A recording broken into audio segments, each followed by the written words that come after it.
Civil unrest and protests continuing this morning in parts of KwaZulu-Natal and Gauteng. Durban residents making desperate calls for help this morning. Hundreds of factories and shops have been looted during the past 2 days. The business sector is calling for a state of emergency as the death toll as well is rising.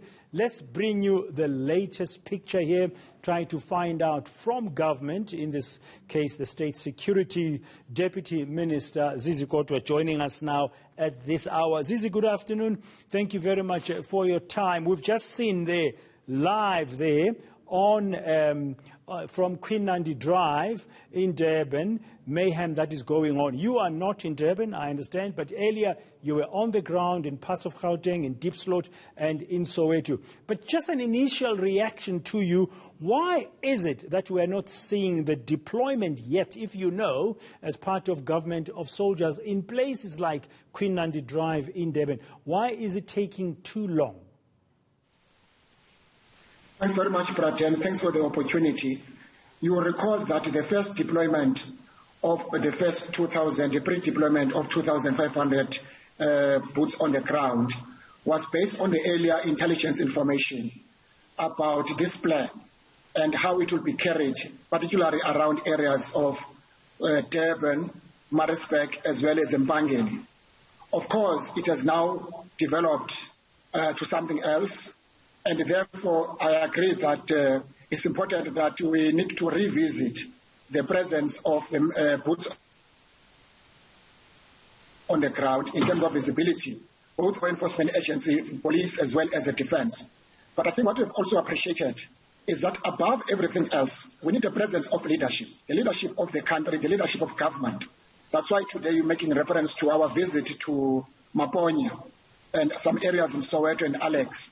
Because we think that the majority of our people, their socio-economic conditions of poverty, unemployment, is making them vulnerable.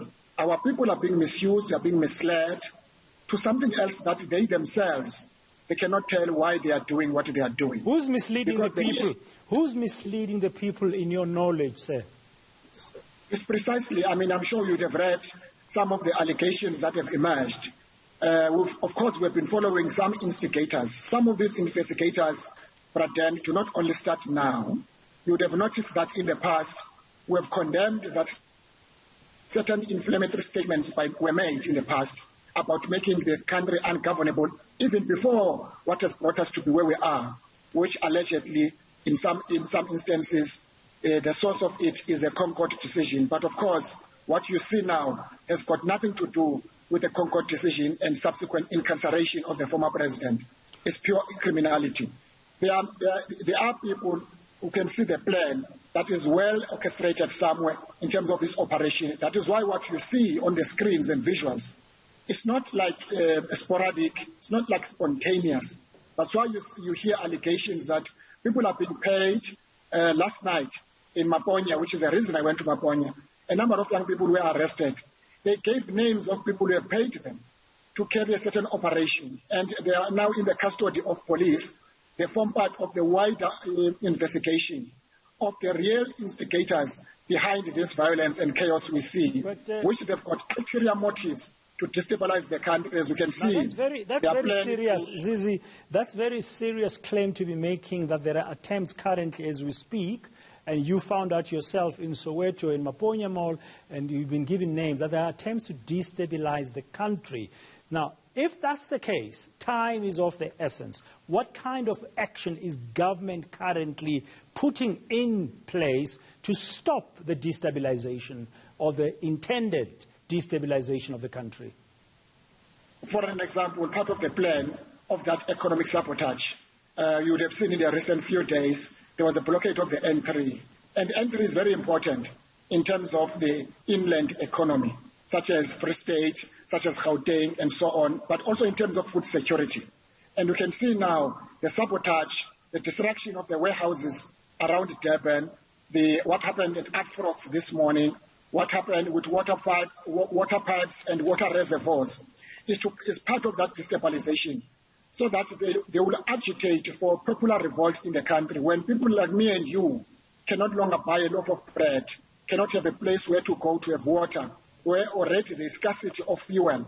That will create panic in the country naturally, and that will agitate popular revolt. So it's part of the plan. Of course, part of what we don't see now is to secure critical installations, such as fuels, such as those areas that there's been attempted to disrupt the distribution and supply, to make sure that they do not succeed to achieve their objective of sabotaging economic supply to the inland.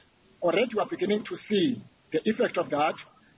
Already the deployment is now almost shifting from protecting malls, for an example, among others, is to make sure that we protect the infrastructure that is very key in terms of economy, such as what I've just mentioned, Praten. Okay, now in KwaZulu-Natal, as we speak to you now, you haven't had the advantage, obviously, currently of seeing those visuals because we were connecting to you to talk to you now. But Ronald Masinda, my colleague there, looking at a group of people there along Queen 90 Drive, which even yesterday was blockaded by all kinds of people trying to get their hands on all kinds of goods from warehouses, macros, and other retailers. On the ground, you are still not seeing that action. So that's why we keep on asking, where is the army and where are the police? Now, if there are attempts to destabilize the country, to sabotage the country economically, that's very serious, which means there's an end goal, and the end goal might be regime change. What is sad and unfortunate is that the masses of our people, those who loot, those who cause so much destruction in terms of property, we see in malls, they don't know this agenda. That's why when we hear allegations that people are being paid to do this, like the young people who were arrested in Soweto yesterday, who are now in the custody of the authorities, who are telling who was paying them, it's quite serious. But I think what is most important, Praten, and your viewers, is that we must continue to talk to our people. That goes beyond just law enforcement. No. Because we must share with our people, because there are people who are exploiting the vulnerability of the socioeconomic conditions of the unemployed, of poverty.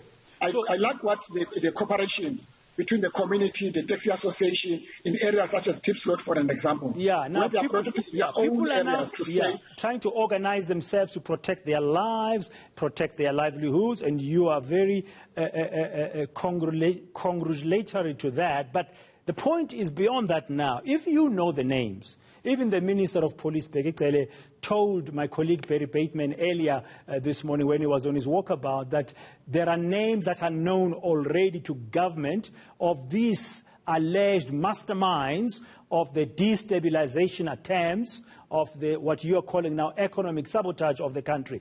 Why is it taking time to arrest them, stop the masterminds from continuing to incite and instigate violence?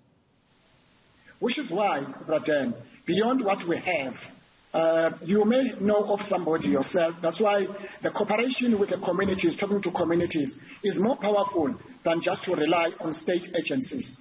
That is why we must talk to communities like in Soweto, people of Pimville, who came out in numbers and say, and Zizi, when people call on them to come and loot a mall. And we make this call throughout the country. In Mamelodi, people, when there was an attack in a mall last night, majority of the people of Mamelodi said Andizi, and the majority of people in Kukuletu, in Kailicha, all of them, they've been mobilized. They continue to say Andizi, and it is that message, because our people, because of vulnerability of their socio-economic conditions, they may not be aware of these ulterior motives.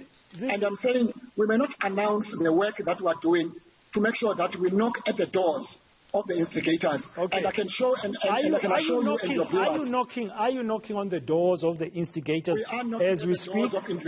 We are knocking at the doors of instigators. How many instigators are currently you are following up with? Can you give us a number? Begitele yesterday said about 12 people during the briefing. How many more? If you've had more names yourself in Maponya, in Soweto, I'm sure it's now more than 12.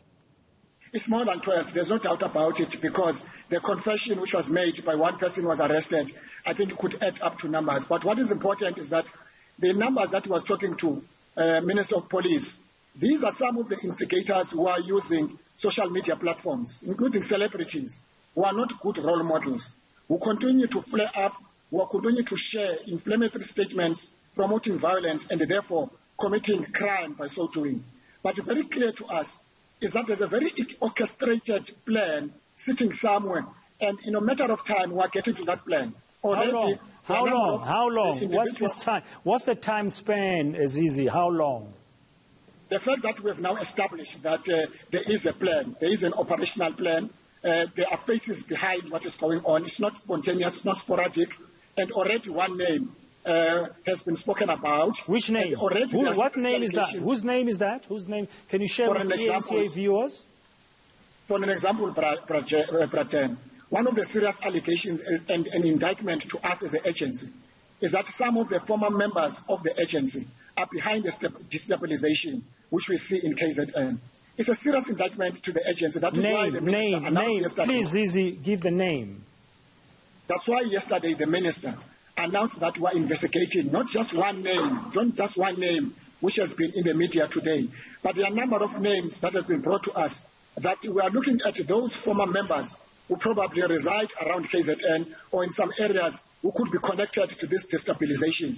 We don't take that information and allegation light as an agency, because you could see this operation is run by people who have run operations before, well run, very connected, and who know the next point. I don't want to mention names because I'm not the official. One is seeing all kinds of names being thrown about. But you've got the names, you are concerned, and you feel embarrassed as an agency of state security that some of these names are linked formally. They are former members of the agency. Now, if you know that and you are knocking on the doors, surely you could be sending a stronger message and give us more assurance as South African citizens that you know what you are doing, you are aware of the plan, and arrest them. We don't have a law enforcement mandate, Braten, as an agency. But you can cooperate with Bekikele, you can cooperate with the NPA. You are, after all, an important arm of law enforcement, although most in terms of national security. Yes, in terms of national security. Yes. We've already done so, Braten. I can assure you, your viewers, we've already done so. That investigation, which the Minister of Police also spoke about yesterday, is well on an advanced stage. The 12 names that was referring to yesterday, including some of the information that we got last night about certain people who got arrested, and some of them confessed. When you ask them, why are you participating? They actually give you names, including the fact that I have been paid to participate. I think I can understand the reluctance somehow, but I think I'm failing in trying to get you to share with us at least some of the names of the former state security agents. What I can assure you, we are following the information of the instigators behind this unrest. Yeah, because you don't want a vacuum where there are going to be more rumors. You yourselves have been condemning fake news, the misinformation that you are seeing that's flourishing on social media platforms. All I can say is that the sooner you act, time is not on your side. The image of South Africa, the stability of South Africa is threatened. You yourself have said there's attempts to sabotage the country economically. There's attempt to destabilize it. Currently, things might be stable more or less in 7 provinces. Gauteng and KwaZulu-Natal are literally unstable as we speak and burning. And there are people going to the shops today who can't buy bread, as you said. So the sooner you act or you cooperate as a national security agency with the Minister of Police and the NPA, I'm putting it to you that the better it will be for all of us to sleep peacefully. Currently, I can't go to bed peacefully. We're doing everything we can, Braten. I have not slept for the past 2 days. I'm sure many others who are within the security cluster, they also can tell you the stories. We're working around the clock, 24/7, to make sure that we get the situation under control. And we will do our best that in the shortest possible time, the situation is under control. But what is important is that we must get behind the instigators who are behind this situation we find ourselves in the country. And also to make sure that we mitigate and neutralize their agenda to destabilize the country.